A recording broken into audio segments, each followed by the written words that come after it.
হেমন্ত ডেকাই মোৰ channel HD ক্ৰিয়েশ্যনলৈ আপোনালোকক স্বাগতম জনাইছোঁ আৰু আমাৰ যি গ্ৰন্থ আলোচনা শিতান এই গ্ৰন্থ আলোচনা শিতানত আমি আলোচনা কৰিবলৈ লৈছোঁ ডক্টৰ নিৰ্মলা দেৱীৰ খাদ্য আৰু স্বাস্থ্যৰ সাধনা এই গ্ৰন্থখন। এইখন এখন স্বাস্থ্য আৰু খাদ্য বিষয়ক গ্ৰন্থ আৰু মই তাৰ আগতে লেখিকা ডক্টৰ নিৰ্মলা দেৱীৰ কিছু পৰিচয় আপোনালোকৰ সন্মুখত দাঙি ধৰিব খুজিছোঁ।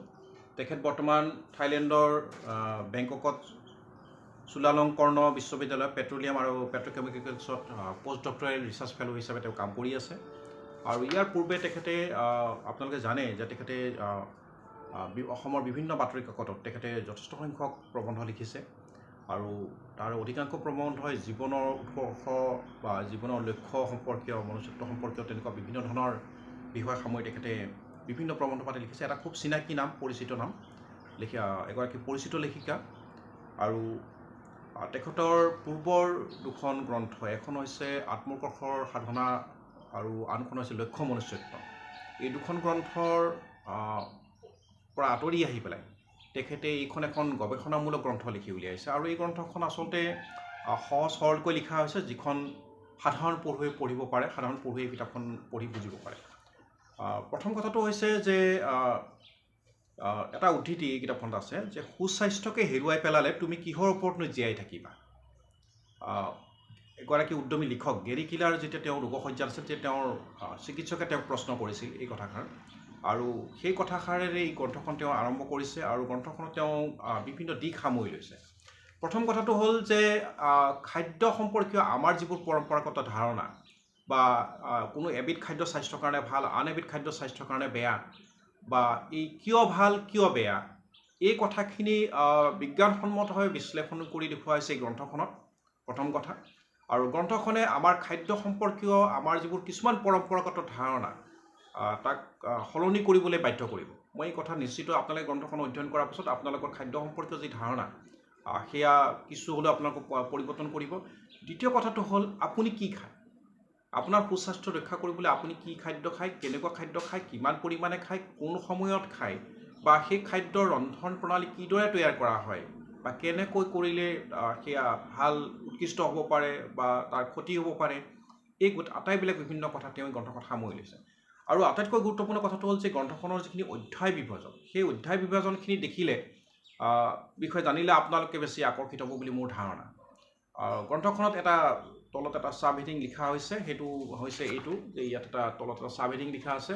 এই চাব হেডিংটো হৈছে খাদ্য পেৰাডক্স। পেৰাডক্স মানে হৈছে আমাৰ খাদ্য সম্পৰ্কীয় যিবিলাক ধাৰণা বা বিভিন্ন ভ্ৰান্তি বা কিছুমান ধাৰণা আমি যিবিলাক পোষণ কৰি আহিছোঁ, এই ধাৰণাবোৰ আহাৰ থালি, অৰ্থাৎ আমি কি খাওঁ, কেনেকৈ খাওঁ, কিয় খাওঁ, কিমান পৰিমাণে খাওঁ, নিদ্ৰা, একে সময়তে আপোনাৰ সুস্বাস্থ্যৰ কাৰণে খাদ্যৰ লগত আপোনাৰ নিদ্ৰা বা টোপনিটো প্ৰয়োজনীয়তা আছে, আৱশ্যকতা আছে। নিদ্ৰাৰ আৱশ্যকতা সম্পৰ্কে বিভিন্ন দিশ সম্পৰ্কে তেওঁ আলোচনা সামৰি লৈছে। আৰু সক্ৰিয় জীৱন, এটা আপুনি গোটেই জীৱনকালটোত আপুনি এটা সক্ৰিয় জীৱন কেনেদৰে অতিবাহিত কৰিব, অৰ্থাৎ স্বাস্থ্যসন্মতভাৱে আপুনি কেনেদৰে সক্ৰিয় হৈ থাকিব, সেই কথাখিনি গ্ৰন্থখনে সামৰি লৈছে।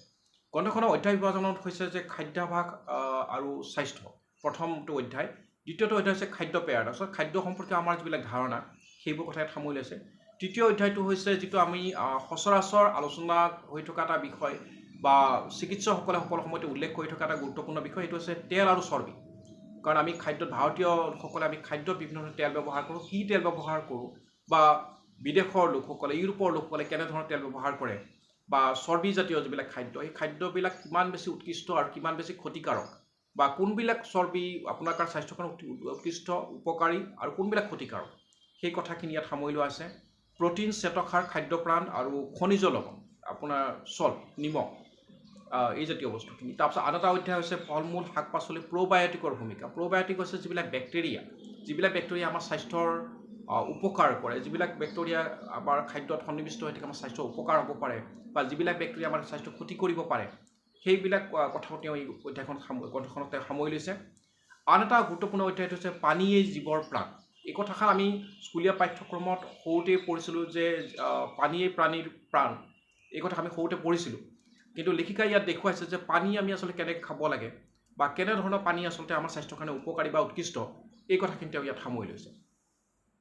আৰু যিটো অন্তিম অধ্যায় সেইটো হৈছে সুনিদ্ৰা আৰু সক্ৰিয় জীৱন স্বাস্থ্যৰ আধাৰ, অৰ্থাৎ আপোনাৰ স্বাস্থ্য ৰক্ষাৰ বাবে আপুনি কেনেধৰণৰ আপোনাৰ নিদ্ৰাৰ প্ৰয়োজন, অৰ্থাৎ আপুনি কিমানখিনি আপুনি নিদ্ৰা যাব, টোপনি যাব, কেনেকৈ যাব, বা সেইখিনি আপোনাৰ সুস্বাস্থ্যৰ কাৰণে আপুনি আপোনাৰ টোপনি মাৰ বা হাৰ বা মাত্ৰা আপুনি কেনেদৰে ঠিক কৰি ৰাখিব, সেই কথাখিনি তেওঁ ইয়াত আচলতে খুব সুন্দৰকৈ তেওঁ বিশ্লেষণ কৰি দেখুৱাইছে। আৰু আটাইতকৈ মই খুব ভাল লাগিছে যে মই গ্ৰন্থখনৰ বিষয়ে যেতিয়া গ্ৰন্থখন মই বিজ্ঞাপনত দেখিছিলোঁ তেতিয়াই মই গ্ৰন্থখন সংগ্ৰহ কৰিছোঁ আৰু গ্ৰন্থখন মই একেধাৰে পঢ়ি শেষ কৰিছোঁ। আৰু মই নিজে এই গ্ৰন্থখন পঢ়িও যথেষ্ট উপকৃত হৈছোঁ। তাৰ বাবে মই লেখিকা ডক্টৰ নিৰ্মলা দেৱীক মই আন্তৰিক ধন্যবাদ জনাইছোঁ যে তেওঁ অসমীয়া পঢ়ুৱৈসকলক, অসমৰ পাঠকসকলক এনেকুৱা এখন গৱেষণামূলক গ্ৰন্থ, অথচ সৰ্বসাধাৰণ মানুহৰ জীৱনৰ সৈতে তেওঁলোকৰ স্বাস্থ্যৰ সৈতে জড়িত যিবোৰ বিষয়, সেই বিষয়বিলাক ইমান সুন্দৰকৈ তেখেতে এই গ্ৰন্থখনত বিশ্লেষণ কৰি দেখুৱাইছে। আৰু গ্ৰন্থখন প্ৰকাশ কৰিছে অসম পাব্লিচিং কোম্পেনীয়ে। এইখন আপোনালোকে বিভিন্ন গ্ৰন্থ বিপণীত পাব বা সংগ্ৰহ কৰিব পাৰিব, পোৱা যাব। গ্ৰন্থখনৰ মূল্য হৈছে 250 টকা আৰু গ্ৰন্থখন ডিচেম্বৰ 2022 চনত প্ৰকাশিত হৈছে। গতিকে মই ভাবোঁ যে আপোনালোকে এই গ্ৰন্থখন সংগ্ৰহ কৰক। এখন ব্যতিক্ৰমী গ্ৰন্থ, প্ৰত্যেকটো পৰিয়ালত থাকিবলগীয়া গ্ৰন্থ এখন, প্ৰত্যেকটো পৰিয়ালৰ সদস্যসকলে পঢ়িবলগীয়া গ্ৰন্থ এখন। আৰু এই গ্ৰন্থখনে আপোনালোক সকলোকে উপকৃত কৰিব। আপোনালোক নিশ্চয় সকলোৱে গ্ৰন্থখনৰ পৰা বিভিন্ন ধৰণে খাদ্য সম্পৰ্কীয়, সুস্বাস্থ্য সম্পৰ্কীয় বিভিন্ন ধাৰণা আপোনালোকে লাভ কৰিব।